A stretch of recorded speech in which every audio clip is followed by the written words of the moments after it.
What's going on, everybody? Soul Man Wade. I just want to give everyone a heads up. This is going to be a show a lot more serious than what we're used to doing. This show is about mental health issues, whether it be self-harm, whether it be anger, whether it be suicide in general. But I wanted to start off by letting everyone know that there is a national suicide prevention hotline, or Lifeline. You can call 1-800-273-8255. That's the National Suicide Prevention Lifeline. And as I'm looking at it online, it looks like you can also online chat them. So if you actually don't feel like talking to someone, or you don't feel comfortable using your voice, it looks like you can just chat with someone online. So sometimes it's a little bit easier. You can also Google coping mechanisms for if you're a self-harmer, or you just feel like you're doing something that you shouldn't be doing. You can look up ways to cope with the issues that you're having. I'm basically saying this to let you know that suicide isn't the answer. There are people who love you, and there are people out there who are willing to help you go through the things that you're going through.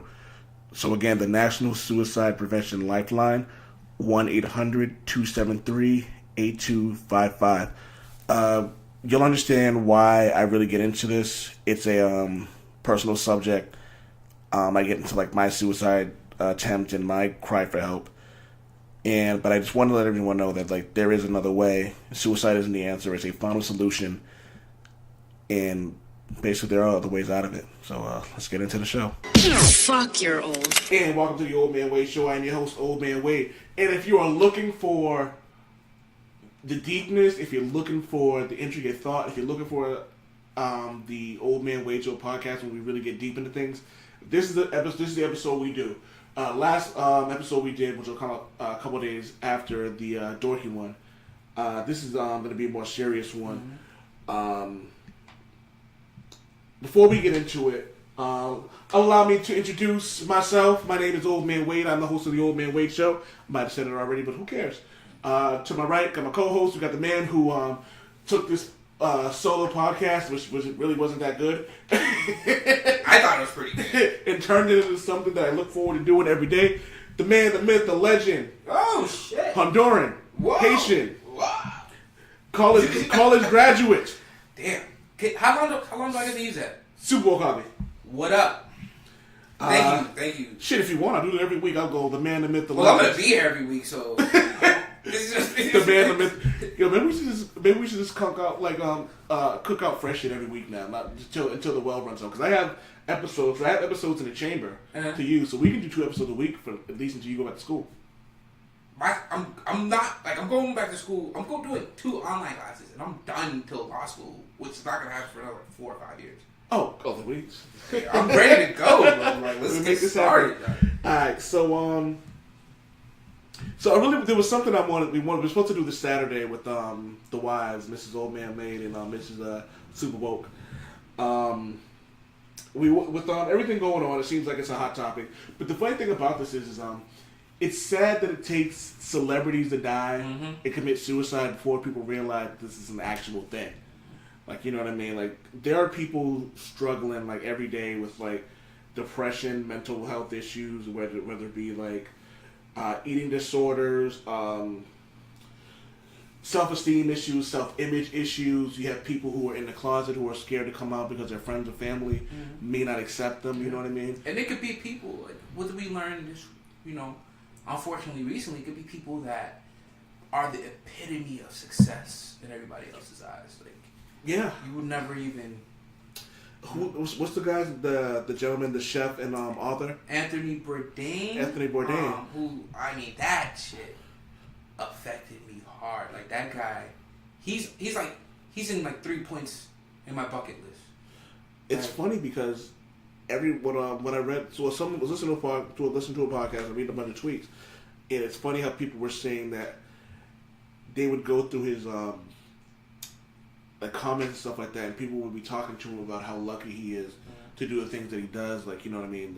He gets to eat really good food, meet really interesting people, and you think that someone's happy, because you because on the outside looking in, you feel like they're living their best life, and you don't realize how hurt they are inside. Yeah, I don't know if it's the fact that we.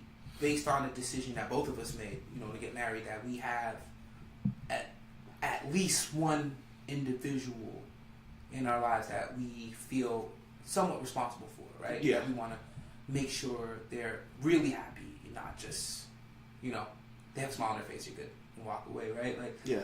you know, I learned the lesson at some point in me and my wife's journey that you can't just assume how somebody's feeling. Like, you have to talk and communicate with people and become somebody's friend to really understand, hopefully understand what they're going through, and hopefully you can.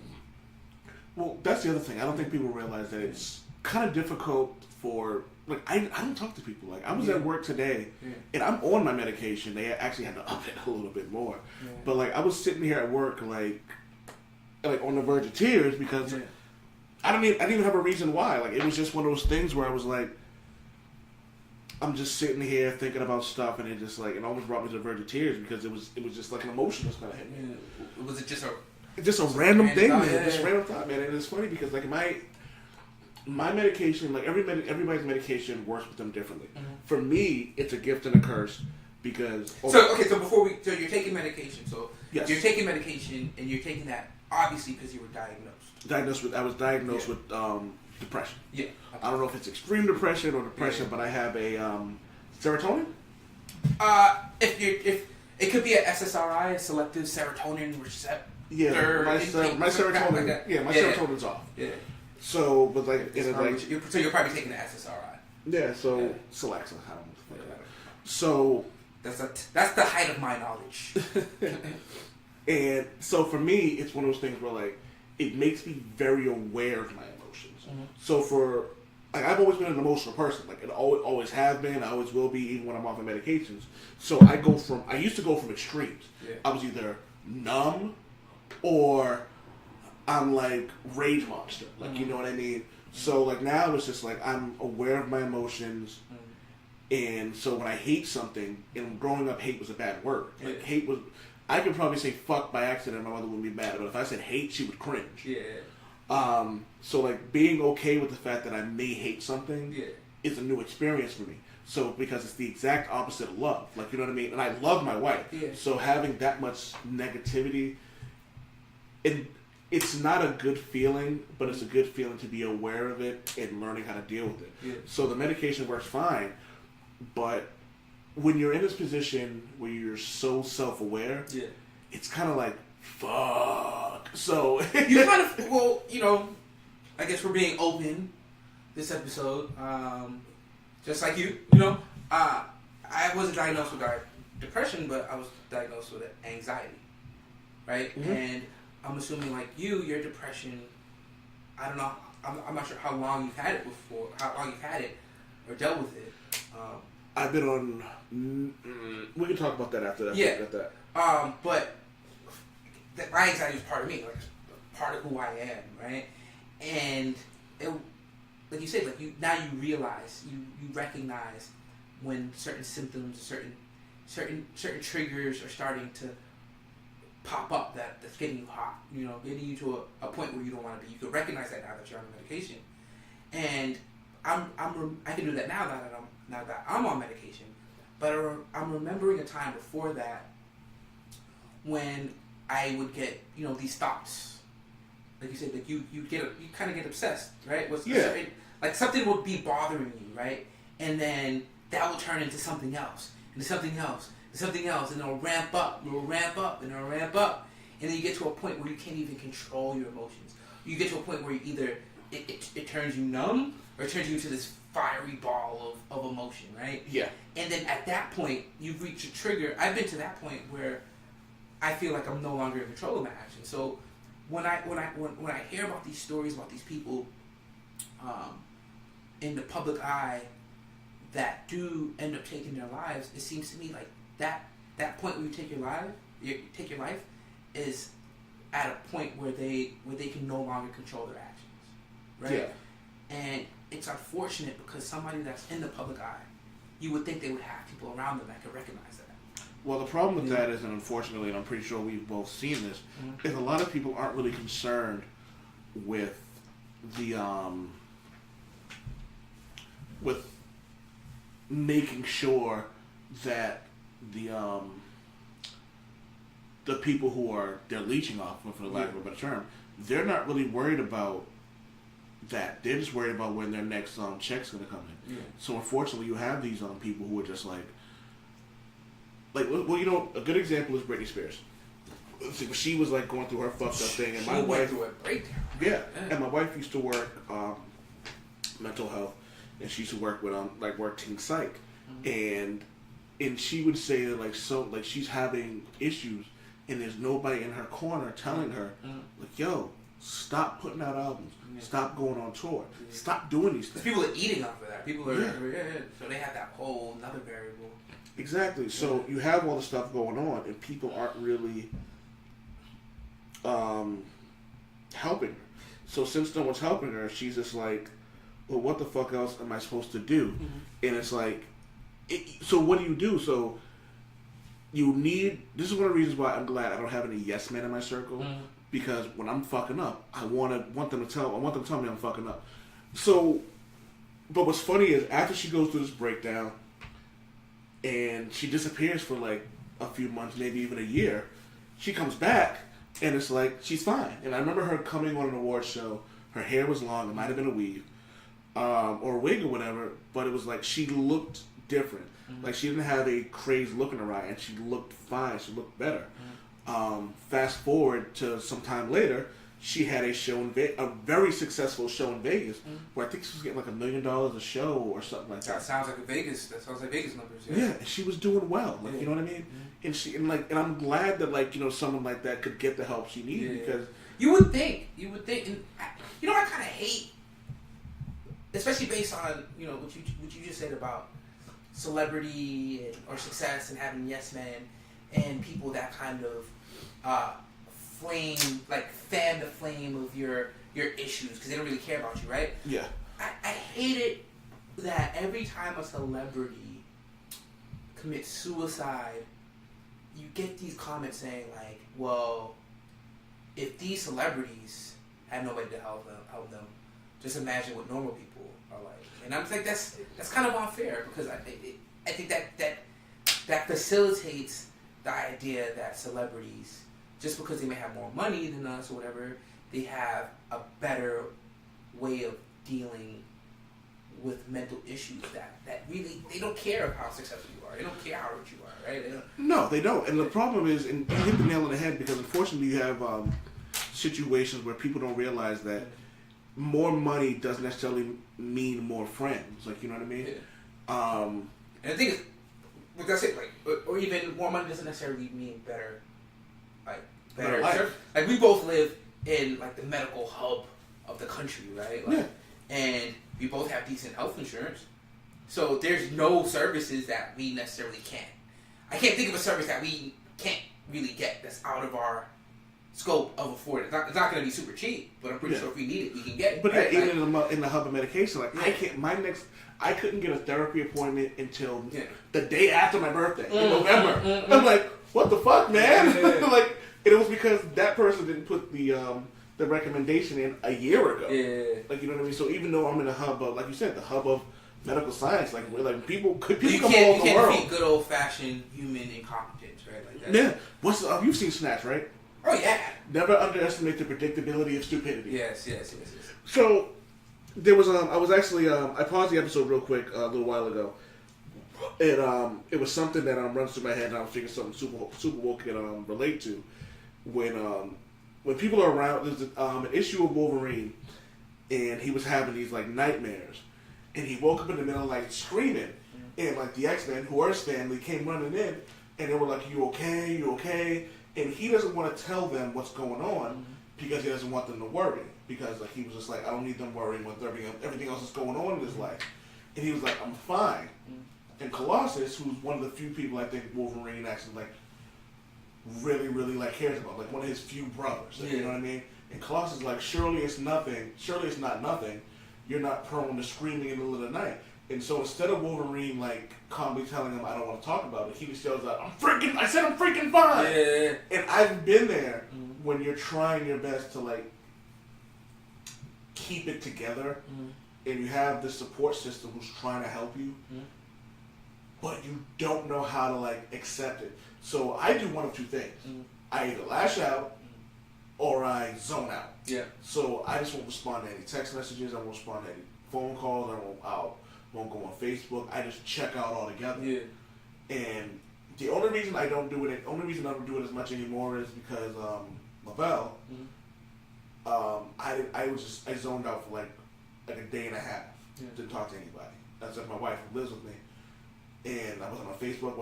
Didn't text anybody back, and he called me, and I just kind of ignored it. And then he called me back again, so I thought it was important. Yeah. So I was like, "Yo, you okay?" He goes, "Yeah, no, where the fuck have you been?" I was like, "Just didn't try to talk to anybody." He goes, "All right, well, the last time you didn't talk to anybody, you ended up in a fucking hospital from a suicide attempt." He goes, "If you're not gonna talk to me, at least say to me, like, if I go, how are you doing? Let me know you're okay." Yeah. And because it's people worry, like you have friends and they do worry, and as much as your friends worry. Yeah. People close to you. I don't have friends. Friends and family. I don't have friends. I have family. Anybody I consider a friend is basically somebody I don't give a fuck about. I have family. Everyone that I keep close to me that I talk to, they're family. Yeah. So, like realizing that like he's one of my old. He's my brother. Like you know what I mean. So, I promised him that I wouldn't do it again. So like there are days when I'm just like, he'll like, "Yo, how you doing?" And I'll go, "Cool." And he knows that I'm not cool. So he'll just start doing stupid things to make sure that I'm okay. How long have you been friends? Shit. We've known each other since... We've known each other for 30 years. Jesus Christ. Yeah. There were periods in time where we weren't like friends because like, you know, middle school... But it's 30 years. I mean, you're getting high, yeah. Lavelle has been my brother over 20 years. I consider Lavelle's been like a brother to me for 20 years. You know why I asked that? Because I feel like me and you like are brothers from another mother. Just because like the similarities in a lot of like we just popped up from alternate realities. Like it's so nuts. And same thing. Like, I'm pretty sure you know. You've seen the unanswered text messages on my phone. One is just I get a lot of text messages, and two I go through moments where I just don't want to. Like, unless it's you hit me up, or somebody I know, like, I want to talk to, yeah, I'm not, like, sometimes I get in my moods, I don't want to talk. And not just for a day, like, I would go, like, a week and a half, 2 weeks. Yeah. Just not, like, especially when I was in school, it was a good excuse. Well, just so you know now, now that I know this, if I don't hear from you in, like, a day, I'm going to blow your phone up now. Dude, but that's what I'm saying, I have my best, my brother, my cousin, he was my best man. My boy, I'm not gonna say his government name because you know we're all from the hood, so we don't like. Yeah. We don't do that. You know, let's call him Day One, right? Call him Day One. Same thing. Like, we knew each other. I'm 34. We knew each other since first grade, and we're I think 6 months apart. Yeah. No, we knew each other from first grade actually. And no matter what, no matter how long I've been absent from this dude, like, I'll get a random phone call. Where you been? What you doing? Why haven't I heard from you? Yeah, right? That's like, exactly what it is. It was just like, and it's funny because like, and you're pretty sure you can relate. So Diddy will send me a random like picture for the Gentleman's Club. Yeah. But he'll send it directly to me. Yeah. If he ain't heard from me in a few hours, he'll send me his picture. And I'm like, and I'll hit him back, and I'm like, I'll send something, I'll say like, damn, or something like, yo, I'm still alive, you good. But yeah, man, like. But do you have tunnel vision too? Like, do you tend to like, because you said you zone out, do you tend to like bury yourself in? No, I bury myself in food. In food? Oh, okay. Like, that's the reason I'm as big as I am now. I don't eat. Which is why I'm the smallest I am now. You know what's funny? Is there's a dude in my job who does the same thing. We were talking about it. It was just like he gets mad. He doesn't eat. Mm-hmm. Me, it's just like, yo, where's the nearest sub shop? I need food now. Yeah. I'm fucking angry.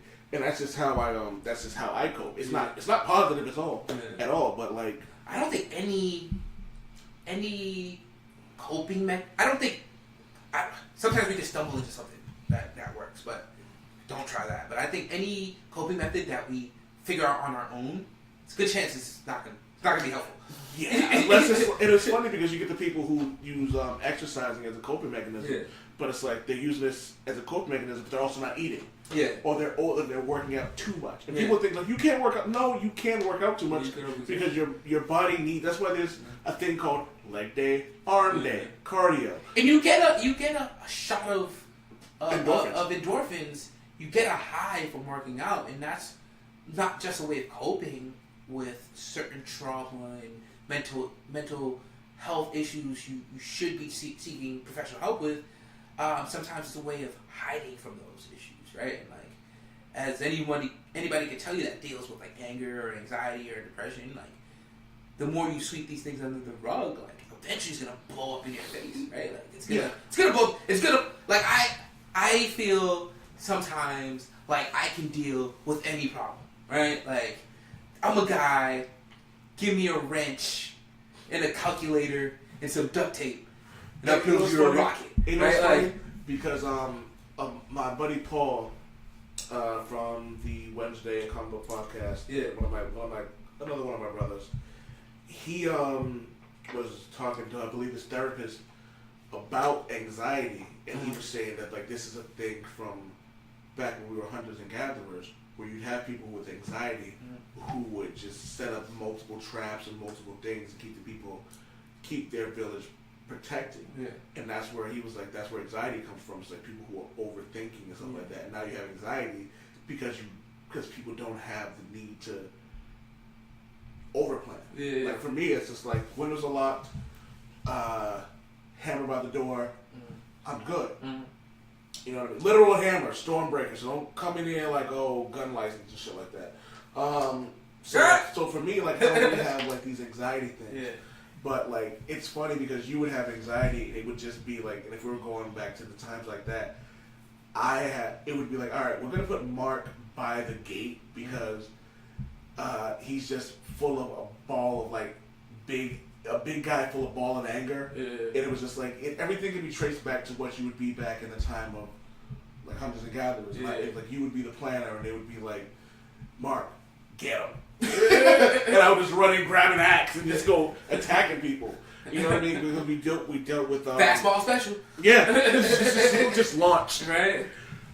So like, and I remember I actually wanted to talk about this here just because a lot of times, like sometimes when you hear about the issues that you're having and you hear from someone else, sometimes it works. So yeah. We had a pretty good conversation the other day. Right? Yeah, I was actually going to tell the story again about my issue that I had and what have been on.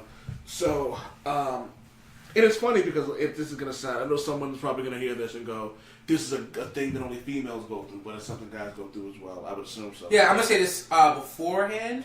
I'm going to give a pre-shut the fuck up to anybody that says anything like that. So, yeah. A pre-shut the fuck up. Pre-shut the fuck up. There you go. So, I want to say we'll say 6-7 years ago. No, longer than that. So I've been with my wife 11. I've been with my wife 11 years. We've been married 3. So this is pre her. So we'll say this is about 13 years ago. I started cutting. I got to a place where I was just like numb. In the black community, unfortunately, you don't go to therapists because it's looked at as weak, man the fuck up type of culture. So I would punch lockers. And to be honest with you too, and this might have something to say about the African American community, because I don't think you can say this about a lot of other communities. This is probably the first time I've heard anybody publicly, as an African American person, to me, and admit to that, which I think is powerful. You know, because trust me, it took me like I used to. It was always like long sleeve shirts and kind of like arms folded in the summer so no one would see them. But and then one day I forget what I was watching or whatever, but someone was talking about cutting and it was just like it made you feel alive. So I tried it one day and I got a release and it felt good. And then as time went on, it got worse and worse, and like it got to the point where I was planning my day around it. Yeah. Like I was working 4 p.m. to midnight at the time. Wasn't with my wife, and so I would leave work, and I was like, all right, so I'm gonna go home. I'm gonna cook myself something to eat. I'm gonna cut, play video games, go to sleep. Or play video games, go to sleep. And it was like I was revolving my time around like this. So I stopped for a little while because a friend of mine, God rest her soul, was like worried. So I stopped doing it and met my wife, and we were together for a while. And something happened. I don't know what it was, and I did it again. I promised her I wouldn't, and I did it again. And we didn't speak for months. Obviously, we're still together now, so that's that. Fast forward to about 5 years ago, maybe 4, I had a relapse. And I was under the impression that she was fucking some guy who I didn't even have any reason behind it. Did you know at the time that this was not necessarily reality? Did you at least, was there an inkling in your mind that this could be? Is this just real life? Yeah. Is it reality?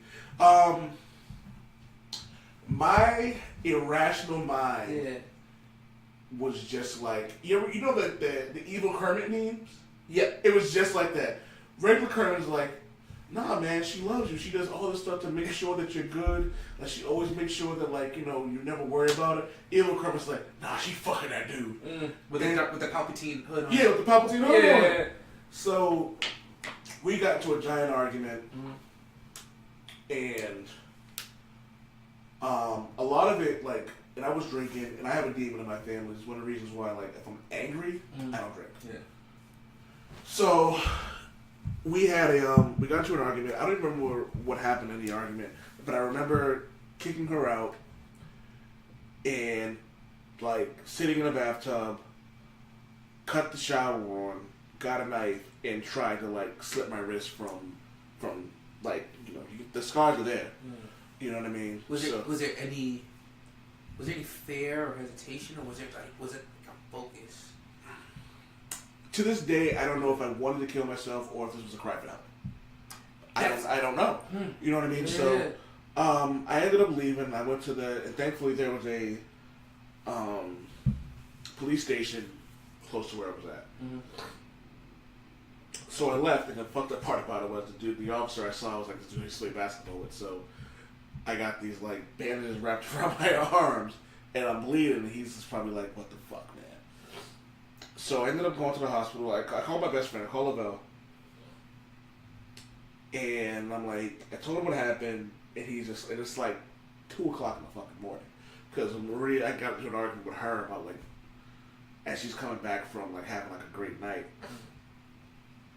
And I called him. I ended up going to the hospital. And I was like, yeah, I told him what happened.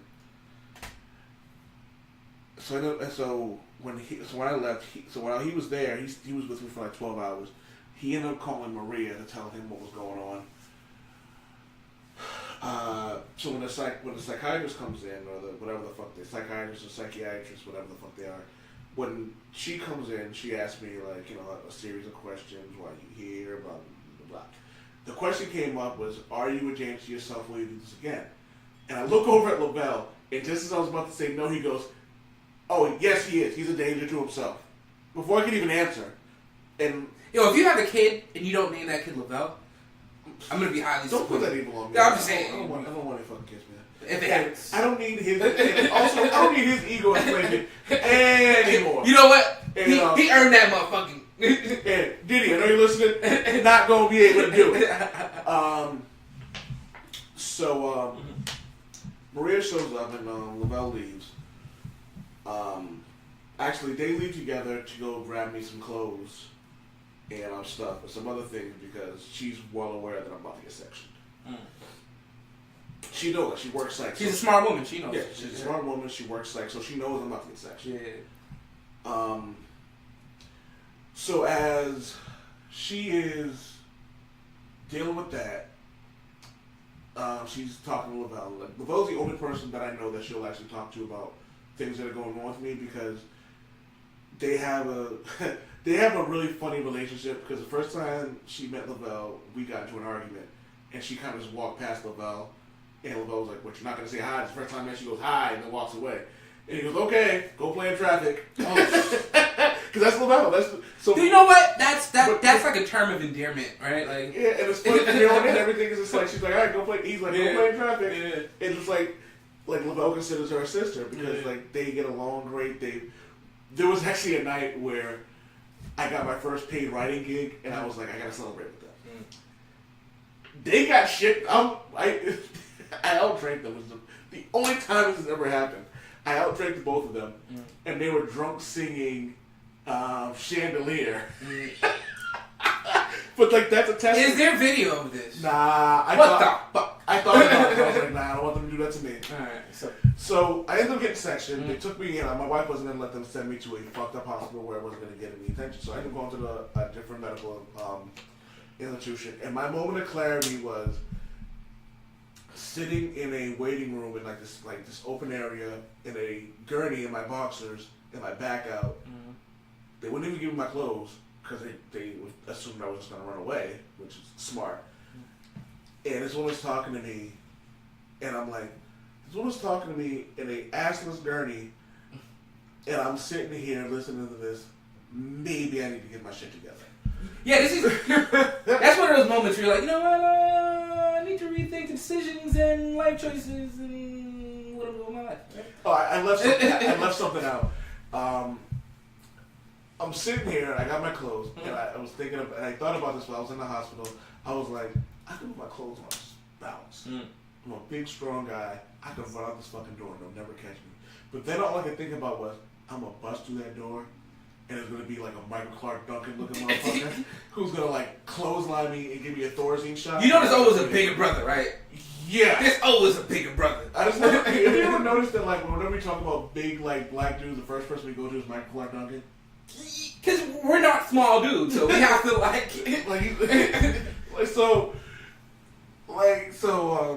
he's dead, right? Unfortunately, God rest his day. Rest in peace. Rest in peace. Yeah. And the last woman he fucked was what the fuck is her name? Trump's baby black chick. Omarosa? Omarosa. Oh God. All right. Well, you know. I hope she looks crazy enough to fuck, but I fuck really good. But so I spent 4 days in this place. And it's funny because a lot of the people there who dealt with, because I was in a place where it was people who really wanted to get help, or people who were just like, or people they thought could get the help they need. There was one guy who was not to say the name of the facility, but if I recall, it was like a very good facility, like one of the best in the state. One of the best in the state. Yeah.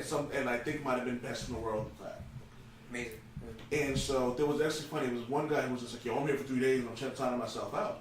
I'm like, "Why are you even here if you're like, you know what I mean?" Because you have all these people who are trying their best to get the help they need, and to announce something like that, it was like thinking to myself, I'm just like.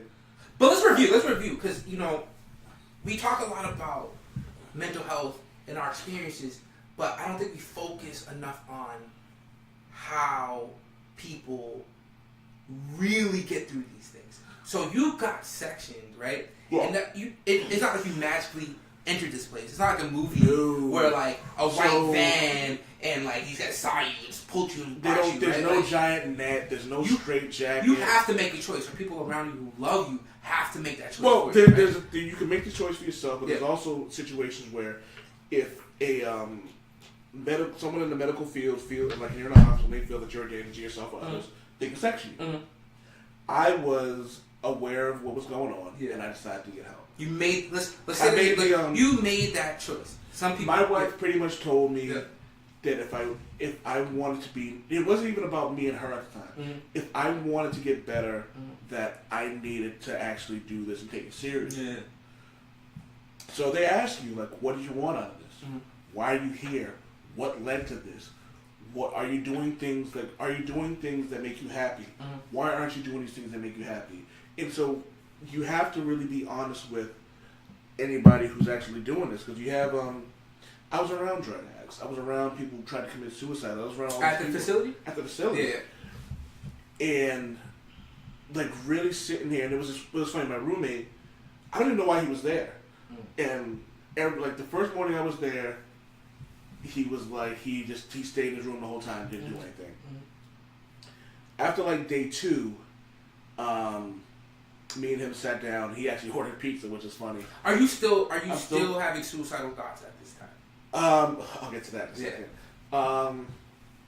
So I don't know if it was because I started going to classes and I started getting privileges, but then he started going to class because I started going. He had been there longer than I had, but I went and he started going, and he started going. It shows the importance of being around other people, right? Like letting the process work. Like the Philadelphia 76ers have a thing called trust the process.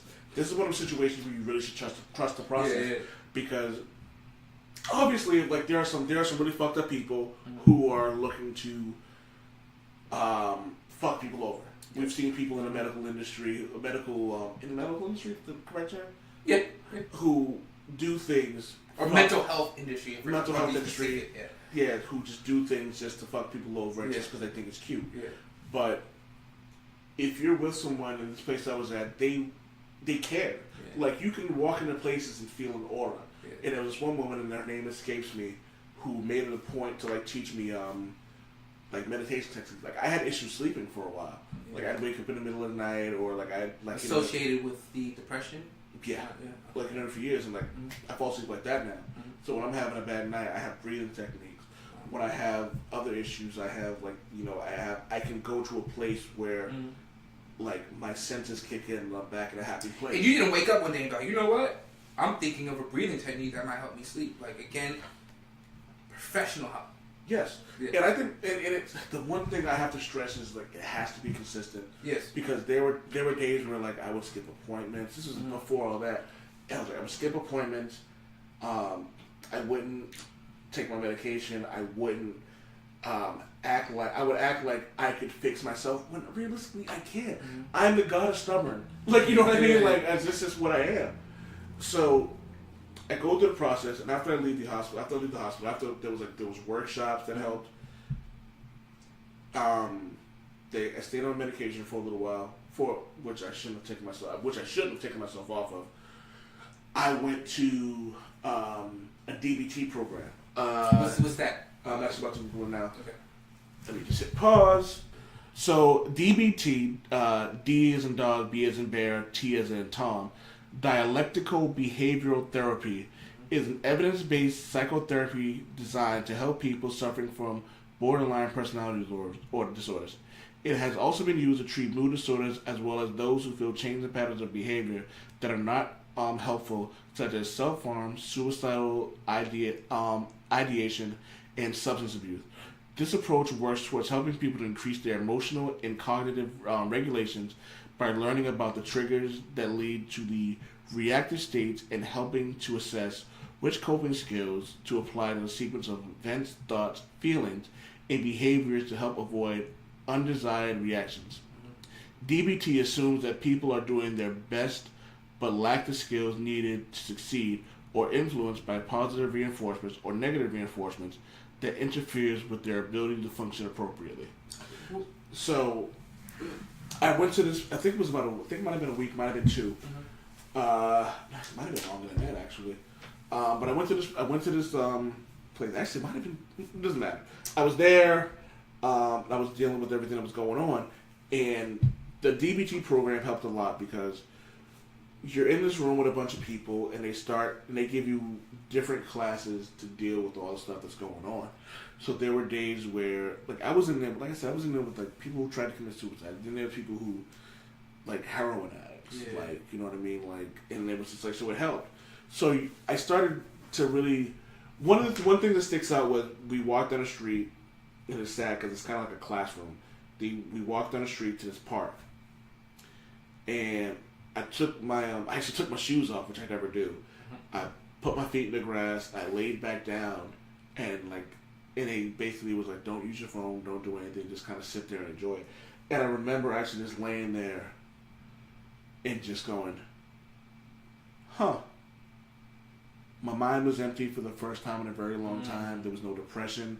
There were no suicidal thoughts. It was just kind of like, as granola hippie as it sound, I felt like I was one with like the earth and the universe. And even after I left, like just feel like there was just things that I didn't realize that like I would miss. Like the simple things, a cool breeze, the grass on your feet, a good song. That was the other thing they do. Like they a song that you like, or who's like, you know what I mean. There are things that they kind of remind you that like life is worth living. Like, you know what I mean. And so it works. Like, you know what I mean. And sometimes I still have to remind myself that there are things that are worth living for. Like, I don't have suicidal thoughts that much anymore. They come and go. Is this something that you think that you will be?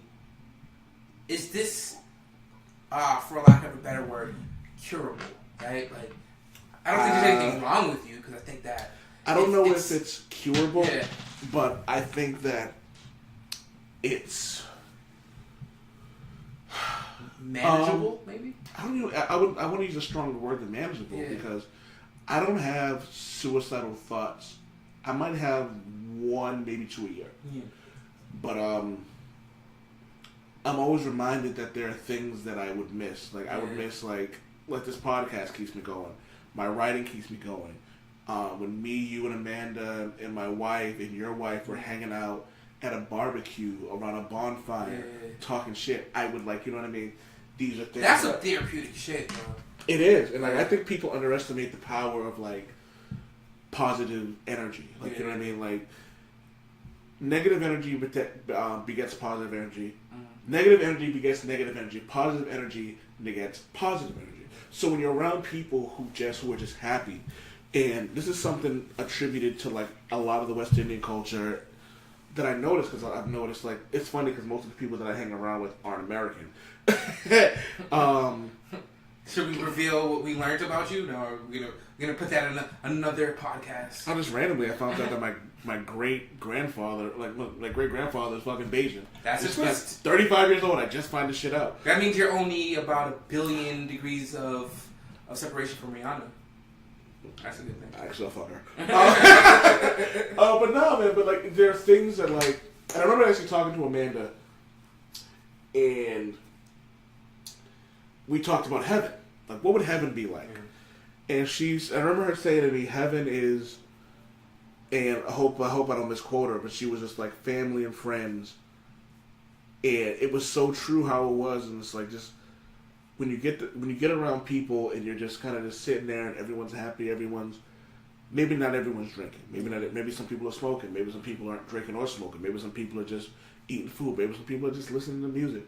But when you're around all these people that really make, when you're happy, it makes you happy. When people are successful, when people you care about are successful and you're not like upset with them, it makes you happy. Like, I'm jealous of your cousin. I'm jealous of Natasha. Which would I have a lot of. Okay, all right. I'm jealous of her, but she motivates me to be so much better because she's so fucking good at what she does. Like, you know what I mean? So, but I think, but even with that, like people, we assume things, right? Like, she's like my sister, right? So I don't spend nearly enough time with my family as I would like to, just because I have a bunch of stuff going. Yeah. But I know for a fact that every time she has a live show, whatever it may be, like, she's probably, you know, holding down just as much butterflies as anybody else is. You know what I mean? Like, she's my little big sister. Like, I fear for her just like I fear for like any of my cousins. And you want to hear something funny? What? Maria doesn't like speaking out in front of people, but you never know that considering who she is. Yeah. Like when we were at her live at Daniel's, Miss Hot Sauce's show, they were like, Maria, can you say this? Yeah. And she's like, why the fuck do I gotta say it? Because it was funny because it was her and Kim who will be on the show. But the two of them were kind of just like, yo, this is how we feel. Yeah. Like, you know what I mean? And so for me, it was breaking through that, right? Yeah. So so luckily, I have a strong woman in my life who keeps me even keeled. And it took a while. It took, like I said, we've been together 11 years. I want to say maybe we've been married 3. So we've been together 11 years. I want to say the last 4 years have been probably the best days of my life. Before we got engaged, I was gonna propose to her on my birthday. That's why I wanted her to throw me a party. Yeah. So she found out about that later. But that was a proposal, baby? I was supposed to. I'll tell you. Like, how drunk was I that day? I'll tell you about that off air. I'll talk about it on the show. Yeah. But so she said to me, like, because I got my privilege to have guests, and I called her, I told her, and her concern wasn't our relationship. Her concern was getting better. And I remember her saying to me, if me being with her is making me the way I am, then she understands if I want to break up. Yeah. You know what I mean? So, did you feel any guilt? Oh, I still feel guilt. About... I still feel guilt. You know what I mean? Like, that shit, like, if you're... It's almost like if you don't feel guilt, it's kind of weird because, like, you... Like, just be the person that I am, be the emotional person that I am. That I always feel like if I don't feel guilty about it, that I always feel like I'm gonna be, like there's something wrong with me because I know I did the person that I love more than life itself. But how do you make that determination? Like, how do you decide whether it's your... I guess this is blame, assigning blame, which as married people we're not supposed to do, right? So you are going through this thing, right? And your wife is the closest person to you, right? Mm-hmm.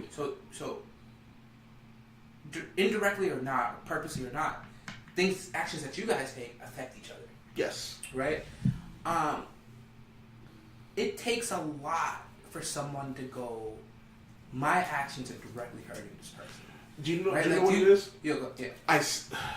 One of the things I had to learn was, this is something I learned through, like, therapy, like, just by myself, was there are some things that Maria is going to do that is going to piss me off. I need to do one of two things. I need to tell her when it happens, or I need to tell her when I can tell her. Like, you know what I mean? I can't do the thing I used to do where I shut off and walk away. I can't do that. Is this a coping method? Like, is this a form of, like, avoiding? No, it's just one of those things where, like, I have to remember that I'm not the only one in this situation anymore. So, like, a lot of times, I did this 2 weeks ago. 2-3 weeks ago, I walked out. I didn't go too far. I went outside, and I sat outside in front of the house. And I didn't go too far because we have a rule that's like you can't walk away without, like, you know what I mean, without saying anything. And I'm thinking I'm only outside. But in the culture that we live in, I can get shot by a cop or anybody just being outside my house. I'm telling you, as a person of interest, who tends to be a person of interest, right? Like, not purposely, I know there's a lot of cops passing down this road. So I came back in the house. Instead of me saying, "Hey, I was wrong for leaving in the middle of this argument," I blew up. I didn't take her feelings into consideration. That's something that I'm still learning. Like, I'm gonna be learning for the rest of this fucking relationship, but it's worth it. So I'm gonna keep learning. Like, you know what I mean? So I have to learn sometimes that stubborn people don't admit that they God is stubborn, man. God is stubborn. I don't believe it. This man is not stubborn. I'm not stubborn towards you because we get each other. All right, but as long as you're not stubborn towards me, I'm good. Okay. What's really good? So instead of actually telling her what it was, we didn't speak for like 24 hours. I sat in the old man wage studio and slept on the couch for 24 hours. I'd never slept this long in my life. I'd wake up, look at the time, roll over, cut my phone off, went to sleep. We were actually supposed to record that day, and I was like, I'm sick. I just didn't want to be around anybody. I was like, yo, I just cut my phone off and was just like, yeah, I'm not dealing with it. But it was just like me I couldn't get up and just say to her, I was wrong for it. Like, you know what I mean? And I'm not going to say I was wrong in the argument. I don't even know what the fuck we were arguing about. That's what pisses me off the most, because that's when I know I'm on some bullshit. When I get so pissed off about something, and you get a chance to calm down, and you're like, what the fuck was I angry about? And the one thing I have to, and I don't do this as much as I do, I might do it like twice a year where I get so upset that I don't even remember what the fuck we were arguing about.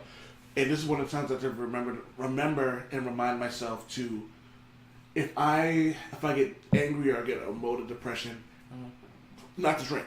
Yeah.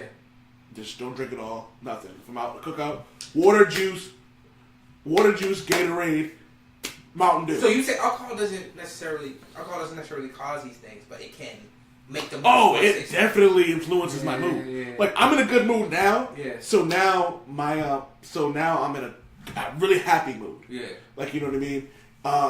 If someone died, I might drink. I don't drink white alcohol in general because it fucks me up, unless it's wine. So, but if I'm angry and someone dies or I was sad, I would probably drink wine. Yeah. Because wine and tequila, they're uppers. I don't know nearly enough about alcohol to know that, but it's my version of THC. Oh. Yeah. So, you know what I mean? So, knowing that I have a demon in me, I have to be aware of my settings. I have to be aware of who I am, what I am, and my chemical makeup. So, I don't know. I don't think I always feel like relationships aren't work if you're willing to be with this person. It's not work, because as the phrase goes, if you love what you do, you never work a day with your life. And I love doing my wife. Yeah. So, this is supposed to be a serious episode. Keep it classy. It's the Old Man Wade Show. Ain't no such thing. Hey, there we go. Old Man Wade Show. Ain't no such thing as classy. So yeah, man. So it's just dealing with everything that I deal with, and dealing with marriage is stress. You're dealing with, usually it's two different personalities. Yeah. One person, like, I want to play video games. Maria wants to binge watch a show with me. Yeah. She wants to go out drinking.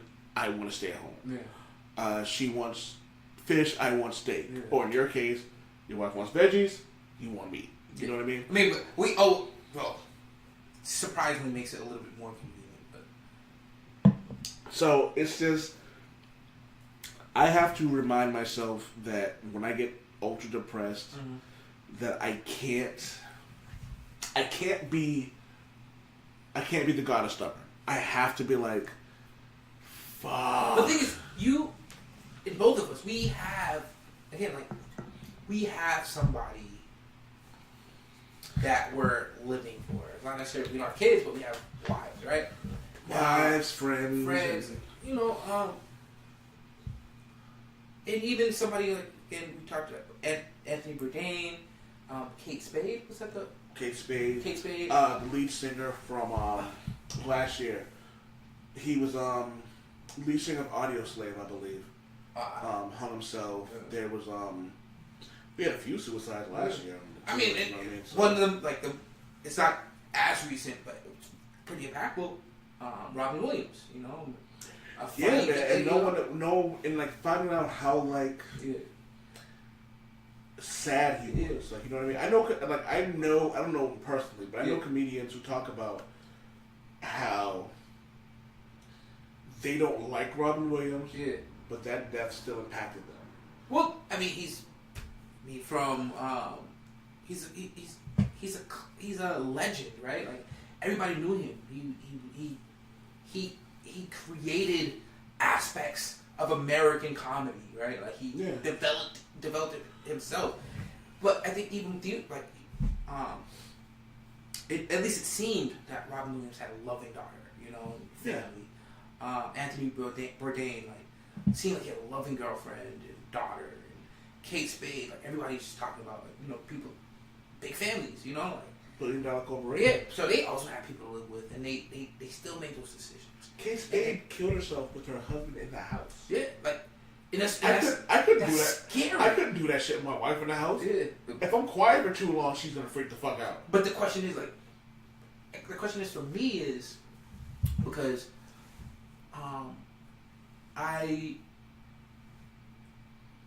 what scares me is, like, do you see the switch happen? Do you see that? I have a very vivid imagination, so sometimes I literally see a switch. Yeah. And I know when it's gonna happen. Yeah. And, like, I'm yelling at myself, stop. Yeah. Because I've been good with it like I said, twice a year, I have these moments where I just kind of like. It used to be 5 times a year. Then it went to 4, then it went to 3. And hopefully, within the next few years, it won't happen at all. Yeah. But I have these moments where I get so upset with things that I'm like, you're wrong, and I just don't even bother even talking about why she's wrong. Yeah. And then like sometimes she's right, and I'm just being an asshole, and sometimes she's wrong, and I'm still being an asshole because instead of actually saying to her, no, the directions, like just for example, no, I'm looking at the directions. They say 450 degrees, and she may say, well, I usually cook it at 400. Instead of me going, all right, that's fine. I'm gonna try it my way, and we'll see what happens. I go, well, you're wrong. Yeah. And as soon as I say, oh, you're wrong, I'm like, fuck, that was stupid. I'm learning to go, shit. I'm learning now more than anything else is just to go, hey, that was wrong for me to say that. Like, you know what I mean? So I still have my moments, but now I'm just learning to just be better about them. Yeah. Be more aware of other people's feelings, because when I'm at work, I can't just be angry, big ball. But you don't at work. Like a lot of people don't. I mean, you haven't been fired yet, right? I'm sneaky around. Yeah, okay, I'm sneaky about it. Yeah, okay. I've never actually flipped out. I've never flipped out on a tenant. I've never flipped out on a person like that. So I'm good. But I punched a locker or two. Yeah. You know what I mean? That's where you vent that anger there. Not anymore. I've gone 2 years without actually 3 years. 2-3 years without actually punching an inanimate object. And it's funny because I called the mental health department and they were like, have you ever punched anybody in anger? I'm like, never. I can actually legitimately say I have never punched anybody in anger. I'm not going to say it has anything to do with statute of limitations. But yeah, I've never touched anybody either. But well, I bounce at a club, so that's completely different. It's like I will. We can talk about bar stories later. I just want to get a buddy of mine on here. But honestly, man, like it's difficult when you're dealing with depression. And when you're dealing with, I deal with depression. I deal with low self-esteem. I don't know if I deal with anxiety because I don't really understand anxiety. The depression. Well, I've been diagnosed with anxiety, and at least in my case, it felt like a driving force, right? Like it felt for me like I was dealing with anxiety for so much that it felt like that nagging feeling in the back of your head, that shit's just gonna like blow up in the next second. Surprisingly motivated me to do a lot. And it's a gift and a curse, man, because it's a fucking curse. Fuck what Kanye West says. Like, he's talking about bipolarism. I'm not bipolar, but anxiety is not a fucking superpower. Like, it fucking sucks, bro. Like, remind me to give you my login to my Amazon so you can listen to Audible. There's a woman, AJ Lee Mendez Brooks, who wrote a book called "Crazy Is My Superpower." Yeah. She talks about her bipolar issues. It's phenomenal. Yeah. Not to diminish Kanye's story, but I'm saying from my perspective, Kanye's Kanye.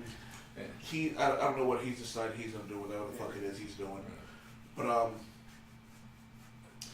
I honestly can say that I deal with my issues the way that I deal with them. I'm learning. Yeah. I'm still learning to not be angry. I'm still learning to not be so sensitive about things. I'm learning to not just walk out the door when I'm stubborn about something. I'm learning to just. And one thing that I'm struggling with now is speaking up more. Yeah. And speaking up more with the people I give a shit about is a little more difficult because with Maria, actually, it's easier to speak up with people that I care about because I know they're not going to judge me. Yeah. People I don't know, it's kind of like, why are you treating me like this? And I kind of just get to a mood where it's just like, I'm at a point now where it's like, I don't give a fuck about you, so why am I even bothered? Why do I give a fuck anymore? So I've turned that energy towards people I care about. So when my wife says something that I don't agree with, it's easier for me to tell her like I don't agree with it. Yeah. And since that energy isn't negative anymore, and we're having conversations, I'm learning to deal with it a little bit better. Yeah. I'm learning. I'm not perfect on any fucking level, but I'm learning. I'm dealing with it. I have a question for you, because I know like it takes a moment to convince people that, you know what, you might need to go to therapy, right? Like everybody reaches that moment differently. For me, I think for a few days before that, like, I was really going through a lot. And, like my wife noticed it. Like, yeah, I'm not gonna go into too many details about it because I'm not as comfortable as you yet. Let me tell you. Yeah. One other thing I learned from DBT is one of the, and it's something that I live by this. Mm-hmm. The people you care about, you don't ask them what happened. You ask them how they're doing. Yeah. Like, it's none of my business what you're going through. Yeah. If you want to tell me, that's fine. Yeah. If you're okay, I'm with it. If you're not okay and you just need, I used to have a thing with Fletcher, and I was like, I just need some normalcy. Yeah. So we would just joke and talk shit, and I'd be fine. And if I wanted to talk about it, he was cool with it. So if someone's like, yo, what are you doing? I just need to get away for a little while. Cool, I'm here.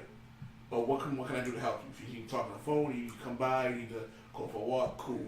So like you'll never hear me go, well, what happened? Unless you're like, yo, I gotta bury a body. Then I'm like, oh, what the fuck just happened?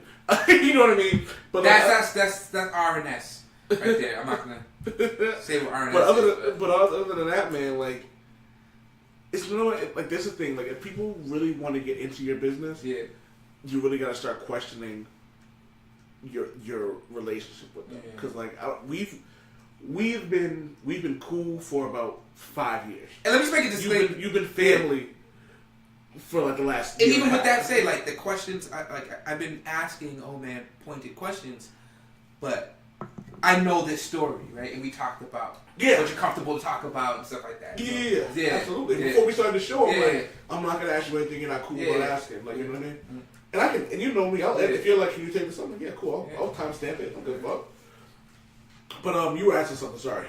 Oh no, it's So the question was, I guess I'm just trying to remember like where I was at before I at least started seeking help, and it was really dark, and I remember just not having any control of my emotions and just lashing out at like I'm not a violent person towards people, but I broke a lot of doors, put holes in a lot of walls, punched through glass, like I hurt myself a lot.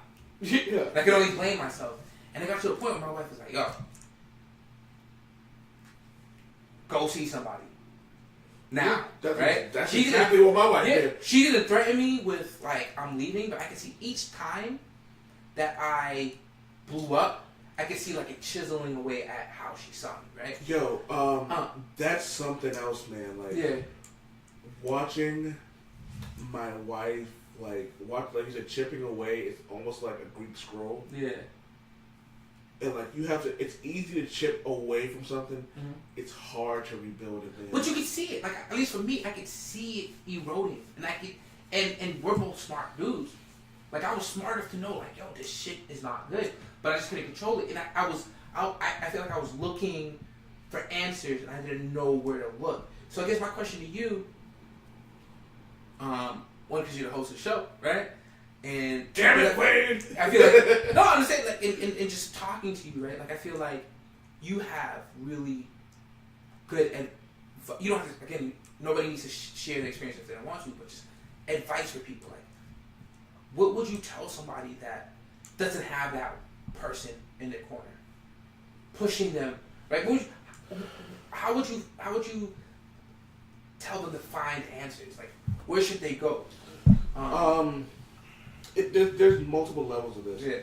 Obviously, like if you're feeling that bad, you feel like you're gonna kill yourself. Obviously, I think you should call 911. Mm-hmm. Like, talk to someone. And I know that the suicide hotline has a text. I know, like with anxiety, sometimes I can't call people. I need to text, right? So I know there's also text options as well. We should probably put those links on. I'm actually gonna the show is gonna start with like the suicide hotline. Yeah, cool. Immediately before even the intro even comes on. But it's weird because I don't know what to do. I think that if you feel hopeless and you don't know where to go, I kind of feel like I would hope that everyone has something that they can grab onto. You know what I mean? Which isn't the case, unfortunately. And that's what saddens me, because I know, and you say this, we've talked about this before. I know for me, without my wife, I wake up scared sometimes, like thinking about like where would my life be without her? Well, like, but see, the thing for you is, and I understand that. Yeah. So for me, sometimes the fear of realizing that I could hurt my wife so much that she would leave me scares me. Yeah. So sometimes when I just want to go, I go, Mark, if you do that, your wife's going to leave you, and you're never going to fucking see her again. Well, what about? So like for someone who doesn't have anything, there are tons of free things you can get. Like you can go to the library and check out books on meditation. Yeah. You can check out, like, you know what I mean. If there's something you're interested in, you can go to the library and read. Like I suggest that. One of the things I did was I used to draw, so now I doodle. I draw like random designs, and I do my best to make the line work as perfect as possible. I didn't realize how therapeutic. I same thing with you. Like, I didn't realize that till recently. How I can't say the word. Therapeutic drawing is like. Yeah. Now I always used to draw, but now I can sit and draw for like 4 hours and just lose myself in it. So that helps. Feels like, yeah, you're right. If you write. If you sing. Mm-hmm. One of the things the person remain nameless. I don't want to know if they want their name in there. Mm-hmm. If you need to cry in the shower. Yeah, let it out. Yeah, like, you know what I mean? Like, that's, like, and you won't even, like, even if you're crying, you don't realize it. Mm-hmm. You're in a shower, the water's flowing down your head, your back, your face, and you can cry, and if someone looks at you and you be like, oh, I was just in the shower, so they won't even know that you're crying. Sometimes I clean and blast music. You know what I mean? So, for me, ironing is therapeutic. Yeah. People find it weird that I like to iron. I like to iron, like, when I want to go somewhere. It's like the certain tedious tasks, like getting lost and like the... Find stuff you can get lost in, like, you know what I mean? Like, you can Google things to make you happy. Like, I remember the rubber band everyone used to wear on their wrist? They wanted to, like... Yeah. So, I had, I had a bunch of those, actually. I used to wear, the S. Carter's. Mm-hmm. So his used to say like random lines from his albums or songs or like Jay-Z quotes. So one of them, so I used to wear a bunch of those, and my wife was always like, just pop them. So when I used to get an urge to cut, I would just pop, pop, and that works. So a lot of times that works. So when I had urges like that to cut, the good thing about it is we live in an age where we can look up anything. You know what I mean? And so for me, like, one of the biggest things now is I have to remind myself that when I get so upset about something, like if I come home and I need to decompress, I'll tell Maria, I'm like, yo, I kind of need to play Injustice for a few hours because I had a really bad day at work. I'm having a really bad depression day. I need to decompress from everything that's going on. Excuse me, burped.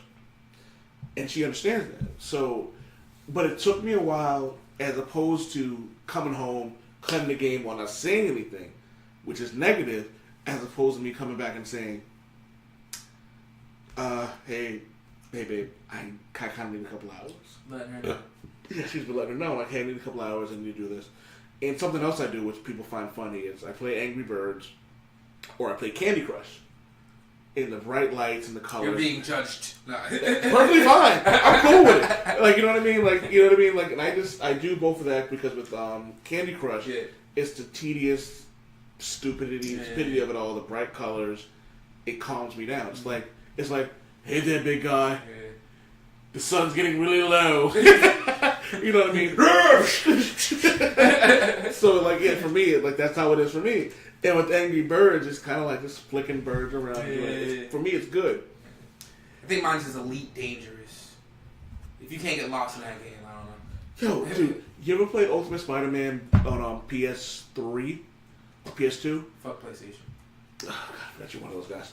You realize the Deadpool game I lent you was PlayStation, right? Yeah, I'm using a child's PlayStation right now. Still funny. But like, I used to just play Ultimate Spider-Man. I used to just swing around the city, and like for me, for some reason, like just looking for random Spider-Man tokens made me happy. Yeah. That's why it's funny. You know, we're nerd. We're Nerds. nerds, so we're gonna bring everything, even mental health. You know, it gets touched by our nerddom. And with that said, like I can't wait. There's a lot of games like that are really like stress relievers. And for the Xbox crowd, Crackdown was one of my favorites. You could just run around a city and just blow stuff up.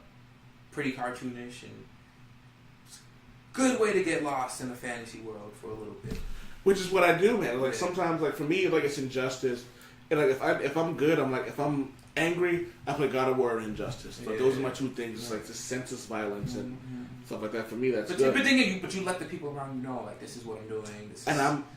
I'm learning to do that. Yeah. Because I still have issues doing that. Yeah. So, but like I mean, we're men, you know. We don't. Men. We've been in that men having some genetic compulsion not to talk. You know, we're black men. You know, we've been socialized to. If we had this conversation 10 years ago, we'd probably really get our man cards taken away. You know what I mean? Like, I live in a world now where when someone goes no homo, I go, we're still saying that? yeah. I'm like... I say pause more times than I want to, which is kind of the equivalent to no homo. And it's just because I grew up... Damn it, there's a lot of shit that I need to get over. Dude, we grew up in... the 90s was fucked. Oh my God. But yeah, man. But like, I'm blaming the 90s for all our issues. Fuck it. But the good thing about it is we've actually learned to evolve about this. The fact that so many years later we can have the conversation and things like that. And I'm like I said, I'm still dealing with the shit that I go through now. Like I get cutting urges. Like once a year I get an issue, but I scratch like Pookie. Yeah. It's funny, only black people are gonna get that reference. But and really cool white people. Yeah. But I just do one of those things where I'm just like, I kind of have to learn to deal with it. I kind of have to learn that, like, I can't be a stubborn asshole. I have to really just deal with the shit that I'm going through. So, do you have... Are we ending soon, or...? Yeah, we probably gotta end this soon. I gotta get up at fucking 5 in the morning for some dumbass reason. Before we go, do you want to just maybe like a quick 2-second... Is there any one bit of advice that you give to the audience out there? You're never alone. You are never, ever, ever, ever, ever alone. I don't care if you don't have any friends. I don't care if you have any family. There are places out there that will help you out. If you happen to go to a hospital and they're not helping you, go see another one. Go somewhere until you can finally get the help. Finally get the help that you need. Because honest to Odin, like, death is forever. Yeah. That's just the way it is, man. That's that one choice you make, and you can't take it back. You can't take that shit back, man. This isn't a comic book. This isn't a movie, man. Be the best person that you can be. Yeah. I think I just want to just because we talked about the importance of people being around you. I think that it's important also not to assume anything about the people around you. Talk to the people around you. Don't ask them, like you said before. Don't pry, but just be there. One other thing that I have to say, this is something that I had to learn. Mm-hmm. If you're dealing with issues, never assume that the person you're with, relationship-wise, or even your friend, never assume that they should know what's going on. Yeah. Because sometimes they're like, I've been with them, like you know I deal with depression. And it's like, you know that, but you don't know what's going on right now. So if you're dealing with issues, never assume that someone you love is being selfish because they don't understand what's going on. Because that's how arguments start. Yo, we all, if you look at our genetic material, we are essentially the same fucking organism. We all right? deal. Like, we all deal with the same stuff, environmental pressures. So. I just think that we have Google and it tells you, like, you have ways and like you can YouTube stuff. Like, and it was funny. YouTube Hell is a great way to go through things. Like, you can spend 8 hours YouTubing how to deal with depression. Yeah. You can spend 8 hours YouTubing silly shit. So I think that, like, you know what I mean? Find something that you're really interested in. And I think just fucking deal with it, man. Because honestly, like, it's At the end of the day, it's not worth it, man. And if you can't get help, find a hospital that'll help you because there's always someone there to help you. And you know the old man Wade loves you. Old man Wade loves you, man. Old man Wade loves you. No damn it, Wade today. Just know that Old man Wade loves you. Mm-hmm. Peace and love, everyone.